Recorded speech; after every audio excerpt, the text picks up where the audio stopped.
उचित अभिवादन। समय बहुत कम है, इसलिए एक गीत क्या मनोभाव है तहत नहीं सुना दे रहा।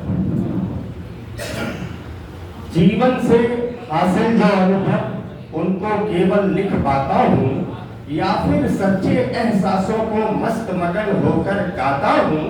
और जिस मौसम में चलती लू हो और तपन से जलती धू हो, उस मौसम को फूस नहीं लिख पाता हूँ। जो करता महसूस वही लिख पाता हूँ। माँ तो शारदा, तुम ही बताओ क्या मैं कभी हूँ? देखें कि गीत पुरोधा लिखते मुन्नी पर्व मनाती जैसे तैसे। गीत पुरोधा लिखते मुन्नी पर्व मनाती जैसे तैसे। गुझिया रंग फुलझड़ी दीपक लाए वह कैसे बिन पैसे। तब मैं सोचूं खुशी मध्य ही रचने वाले रच देते हैं। पीड़ा व्यथा मुसीबत आंसू वाले गीत न जाने कैसे। तो फैला हो उत्सव उमंग जब और मौज में दिखते हो सब, तब कुछ भी मनहूस नहीं लिख पाता हूँ।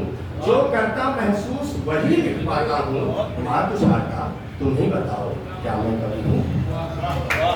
गीत का दूसरा मंत्र कुछ इशारों में कहा है, समझ लीजिएगा आप कि मेरे अपने कहते मुझसे सीखो थोड़ी दुनियादारी।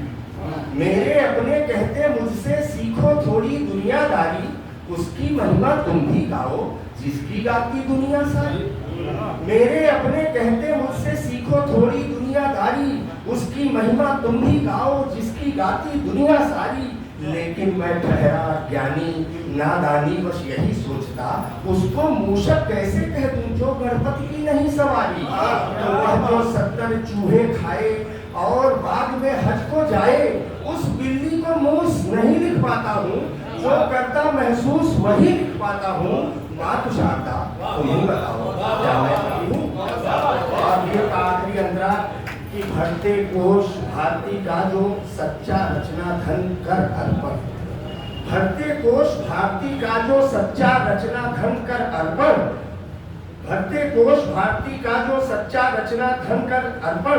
एवं तम को काव्य किरण का बन राकेश करे जो तर्पण। उन्हीं काव्य रसिकों के लेखन से केवल प्रेरित होता हूँ।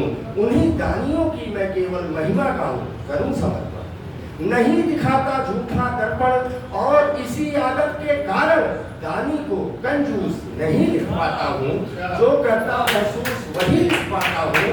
माँ को जाता नहीं बताओ।